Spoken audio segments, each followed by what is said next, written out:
Universitas. Esta palabra proviene del latín y define a toda comunidad que se organiza con cualquier objetivo. A partir del siglo XII, en Europa, su significado se aplicó para reconocer a los grupos de maestros y estudiantes que se unían por el derecho de enseñar y estudiar. Con el paso de los años, daría nombre a una de las instituciones más antiguas y complejas de la historia, la universidad.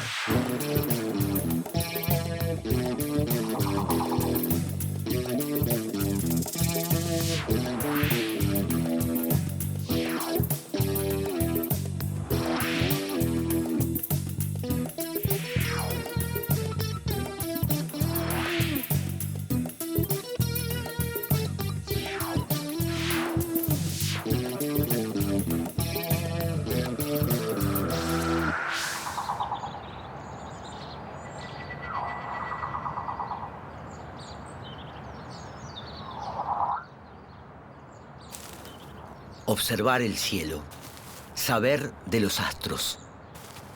Desde la mitología hasta las primeras mediciones, la curiosidad por conocer el espacio celeste ocupó a todas las culturas.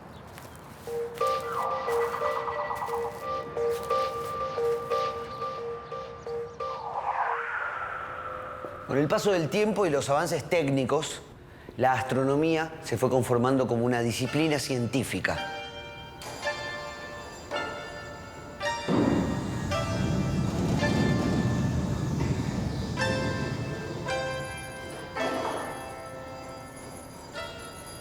¿En qué mundo ocurriría el desarrollo de la ciencia?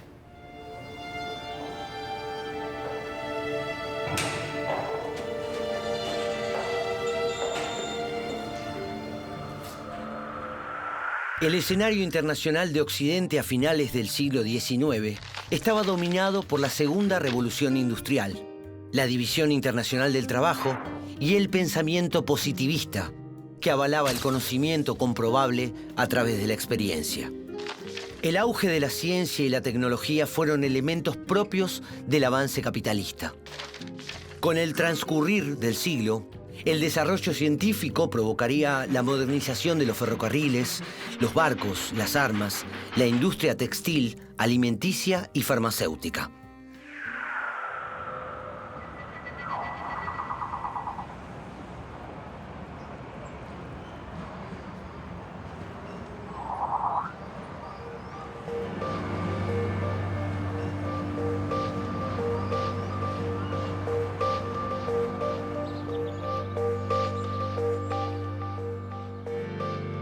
¿Qué es la ciencia?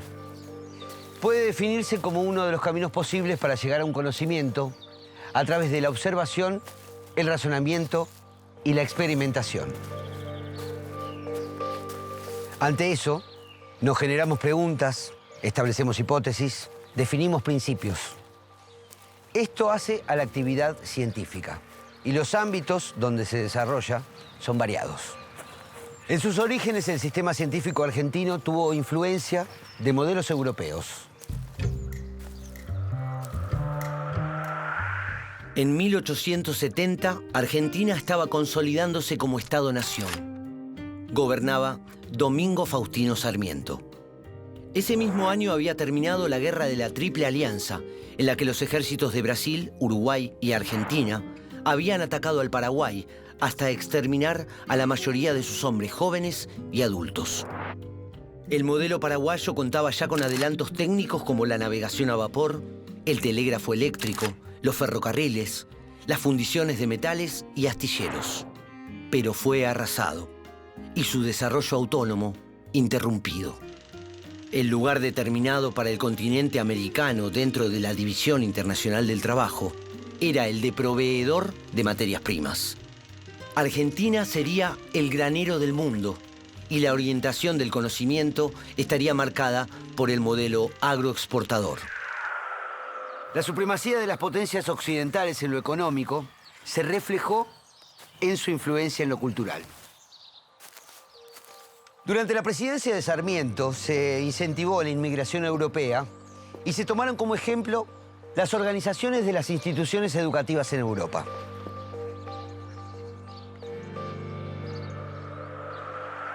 Durante la década de 1870 llegaron al país grupos de científicos extranjeros, con quienes comenzaron a trabajar los egresados de las universidades existentes.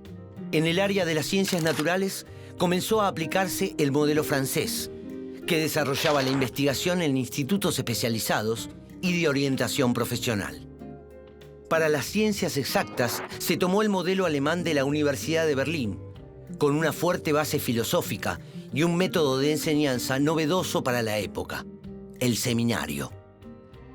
Allí, los estudiantes participaban de las investigaciones y alcanzaban el grado de doctor-profesor independiente. Se incorporó también el modelo de Universidad de Estados Unidos, donde incluían programas de educación teórico-práctico. Sin embargo, las primeras iniciativas científicas se desplegaron fuera de las universidades.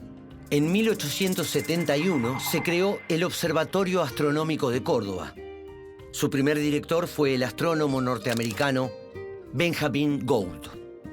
Desde allí se realizaron observaciones del cielo austral de alta relevancia internacional. También tuvo otras iniciativas, como la creación de la Oficina Meteorológica Nacional y las primeras determinaciones de las longitudes geográficas de las ciudades más importantes del país, en base a las cuales se confeccionaron los primeros mapas precisos de la Argentina.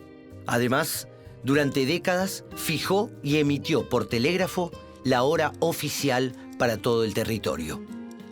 En 1872 se fundó la Sociedad Científica Argentina, impulsada por el ingeniero Emilio Rossetti y desarrollada por alumnos de Ciencias Exactas de la UBA con el apoyo del rector, Juan María Gutiérrez.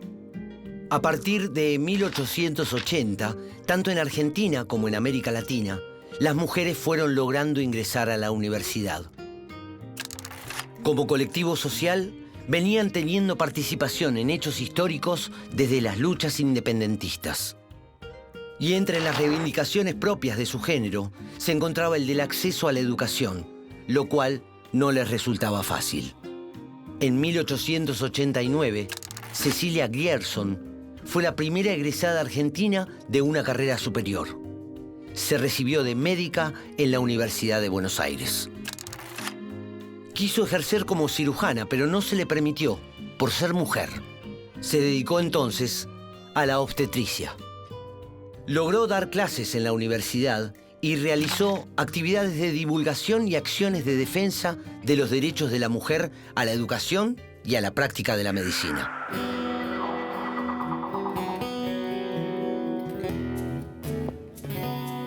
Hay un tópico, un lugar común, me parece a mí, no necesariamente exacto, acerca de presunto divorcio entre la ciencia y la Universidad Argentina.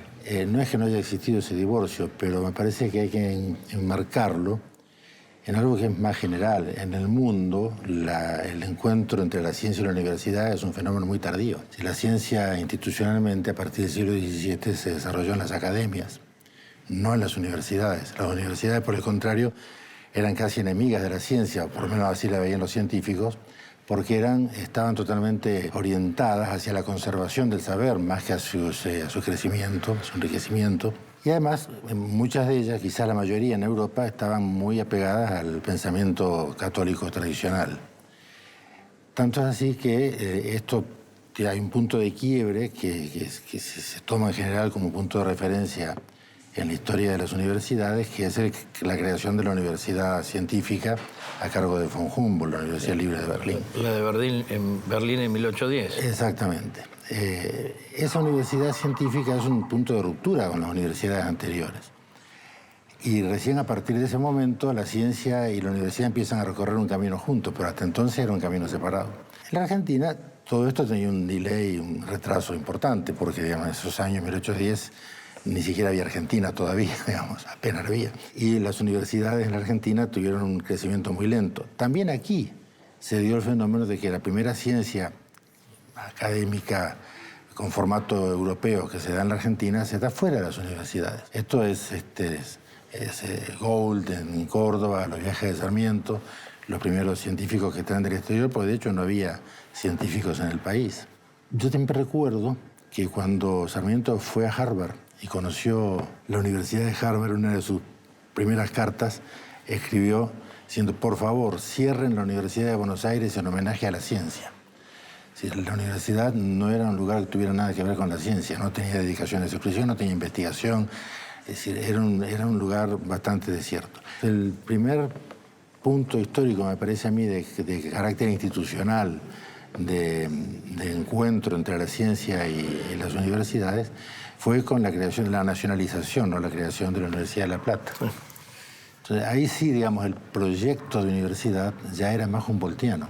Bueno, es un poco impreciso hablar así porque en la Argentina nunca hubo una universidad humboldtiana en estricto senso. Pero lo napoleónico tiene más que ver con una universidad que está orientada hacia la capacitación profesional, ¿no? A la formación de los profesionales que el Estado necesita. Y por lo tanto la investigación no es lo prioritario en este enfoque napoleónico. Sí lo es en el enfoque napoleónico todo lo que tiene que ver con la forma de gobierno. El Estado napoleónico innovó en materia de formas de gobernabilidad, ¿no? y dividiendo el Estado en provincias, y las universidades con sus facultades autónomas es un poco una réplica del modelo napoleónico. Pero bueno, esos dos modelos, el más centrado en la investigación, que sería originariamente el de La Plata, y el modelo mucho más centrado en la formación profesional, me parece que son los que conviven y explican un poco algunas tensiones que se daban en la época, o en las distintas épocas. A principios del siglo XX nació una institución pensada especialmente para el desarrollo científico, la Universidad Nacional de La Plata. Esta universidad incorporó instituciones que ya existían: el Museo de Ciencias Naturales, el Observatorio Astronómico y el Instituto Agronómico Veterinario de Santa Catalina. Basada en las colecciones del museo, la Facultad de Ciencias Naturales desarrolló disciplinas como la botánica y la zoología, que a la vez promovieron la creación del doctorado en Ciencias Naturales. También la Escuela de Química y Farmacia organizó su doctorado. El hecho científico más significativo fue la creación del Instituto de Física, dirigido por los expertos alemanes Emil Hermann Bosse y su esposa Margrethe Haber. El instituto desplegó una intensa actividad vinculada a la física alemana, que en esa época se encontraba a la vanguardia mundial. Se creó también el doctorado en física y se completó así la institucionalización científico-docente de la disciplina en Argentina. En 1935 la situación del Observatorio Astronómico de Córdoba era crítica. No podía terminar de configurar el espejo de su gran telescopio. Por eso fue fundamental la participación de Enrique Gaviola, un científico mendocino que lograría un gran renombre internacional.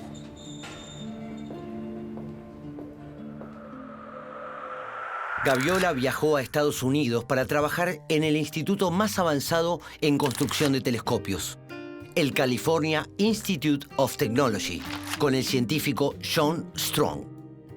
Allí realizó aportes revolucionarios: la reducción en 2/3 del tiempo trabajo-costo en la implementación del control de la precisión en grandes espejos de telescopios. En 1942, junto a Ricardo Platzek, diseñó el primer espectrógrafo estelar del mundo. Su trabajo fue reconocido por la comunidad científica mundial y su enorme prestigio determinó que se lo nombrara en 1940 director del Observatorio Astronómico de Córdoba.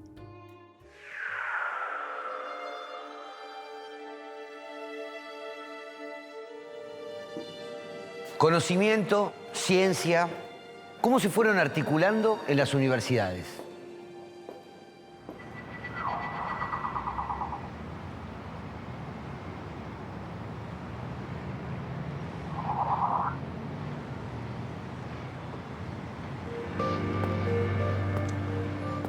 En las primeras décadas del siglo XX, las investigaciones científicas se realizaban tanto en institutos de investigación como en las universidades.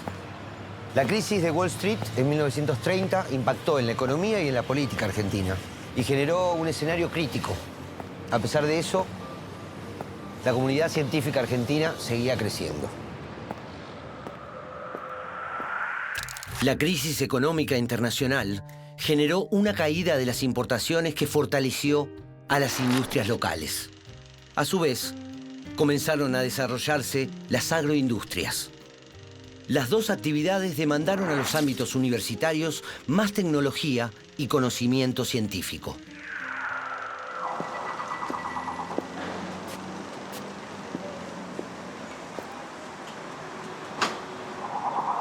Una de las figuras más destacadas en la historia de nuestra ciencia fue el médico y farmacéutico Bernardo Husay.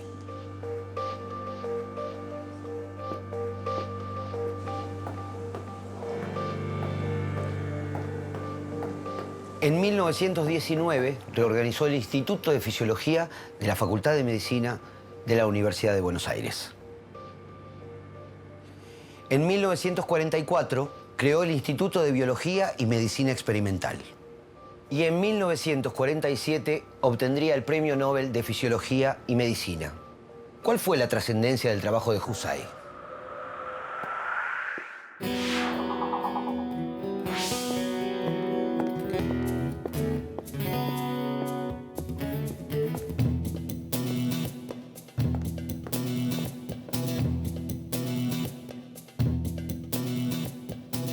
Hay un hito importante que es Bernardo Husay, muy joven, asumiendo la dirección del Instituto de Fisiología de la Facultad de Medicina de la Universidad de Buenos Aires. Es un cargo que gana por concurso y el Instituto de Fisiología es probablemente el primer lugar donde las dedicaciones exclusivas para investigar, además de enseñar, va a ser algo conscientemente impuesto a la dinámica de este instituto. Eso, en algún sentido, Husay representa en este momento ese reclamo de una protocomunidad científica muy chiquita, ¿no? Cuando uno habla de 1920, uno puede contar con los dedos los científicos importantes, muchos de ellos pertenecientes a la tradición médica o biomédica. Ya Husay despunta como algo así como uno de los actores más importantes, no solo en el campo científico, sino como impulsor de creación de instituciones que van a ir, en algún sentido, en una dirección de ir incorporando, ir mejorando las condiciones de la investigación en la universidad. Ya en la década del 20 hay folletos de Husay, trabajos en donde él reclama explícitamente, ¿no?, que las universidades deben mejorar, cuál es el rol de la ciencia en la Argentina o cuál debería ser el rol de la ciencia en la Argentina, por qué las universidades se tienen que involucrar con la investigación. En este sentido, no es una casualidad que en 1933 se crea la Asociación Argentina para el Progreso de las Ciencias. Ya después del golpe del año 30. Exactamente. Ya estaríamos en lo que podríamos llamar década infame. Es muy interesante la anécdota de cómo se crea la Asociación Argentina. Es un periodista, Silva, quien lo impulsa. Silva es periodista de la revista El Hogar, que es algo así como una revista Caras del presente, con la diferencia de que cada tanto hay un artículo de Scalabrini Ortiz o Manuel Gálvez, digo, para poner un poco de distancia, ¿no?, entre El Hogar y la revista Caras. Quiero decir, es una revista social en la que escribe Silva, que a la vez es periodista parlamentario, y en una sesión parlamentaria escucha hablar mal de la ciencia en la Argentina. Hablar mal quiere decir, escucha a algún senador diciendo que en la Argentina la investigación científica no tiene mucha relevancia, y empieza a sacar una serie de entrevistas en la revista El Hogar. Esto es muy llamativo, porque uno va a una revista de sociales y encuentra durante varias semanas entrevistas muy extensas y muy técnicas, ¿no? Sobre espectrometría, sobre fisiología.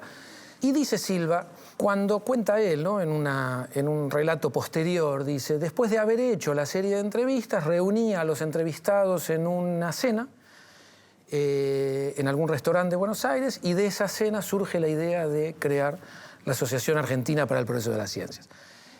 Así nace esta asociación, que va a ser importante durante la década de los 30.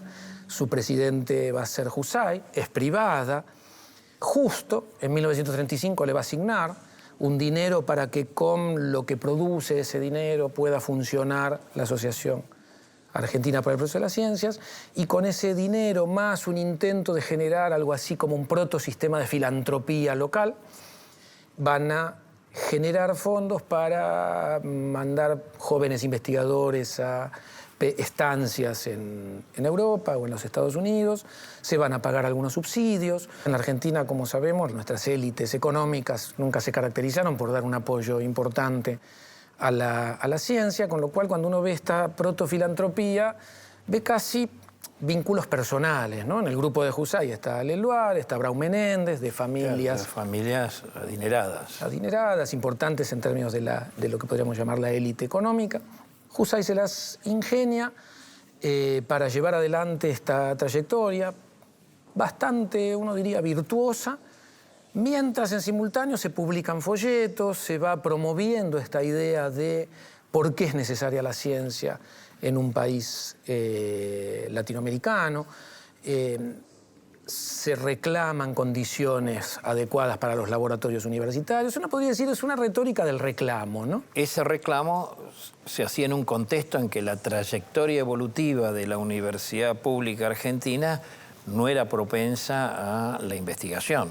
No había dedicaciones completas, era una formación claramente profesionalista, vinculada a las profesiones tradicionales de ejercicio liberal.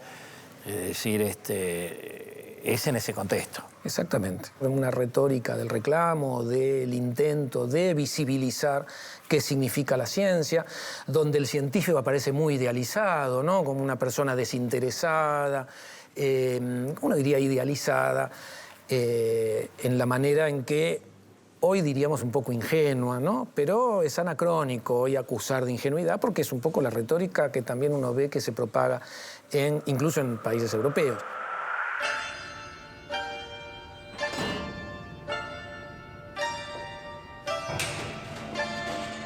El Observatorio de Córdoba se transformó en un centro científico de primer orden. Esa antigua pasión de mirar el cielo proyectó a la Argentina al mundo.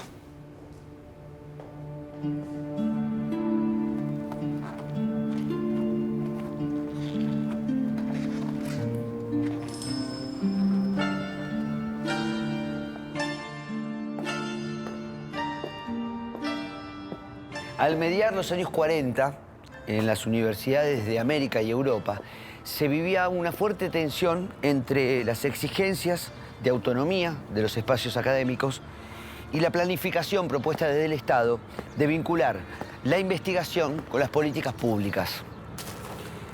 ¿Qué pasará en la Universidad de Argentina en este nuevo contexto?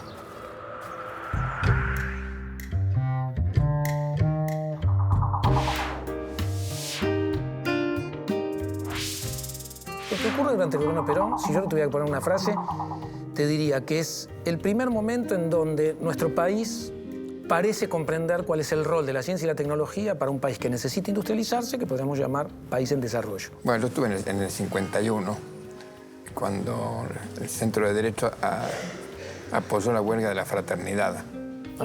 Y tuvimos en Boulogne presos, picaneados. Con algún beneficio. Con algún beneficio, se sí. picanearon bien, pero con algún beneficio. Porque a mí me curaron el asma. Ah, sí. Parece que puede ser uno de los sistemas de cura del asma. El susto, el miedo y la adrenalina parece que producen un shock adrenalínico y se acabó el asma para mí. pero no lo recomiendo. Es muy interesante, ¿no? Un gobierno que salió electo por amplia mayoría en 1946 y uno de sus consignas era alpargatas, sí, libros, no. Después, en la realidad, es el gobierno que más leyes universitarias aprueba para la Argentina, leyes de educación universitaria y de educación superior en el siglo XX. Alfredo Palacios, Carlos Sánchez Viamonte, un joven Enrique Anderson Inver, están en los márgenes, Francisco Romero, José Luis Romero, están en los márgenes. Esa peregrinación en el desierto durante una década, desde 1945 al 55, va a generarles sus frutos, su empedernido, enfático antiperonismo va a generar que la mayoría de ellos logre reincorporarse a las universidades y sean promovidos a cargos importantes, académicos o culturales, o reconocidos intelectualmente de modo muy importante en la caída del peronismo. O sea, a partir de septiembre-octubre del 55 comienza otra historia para ellos.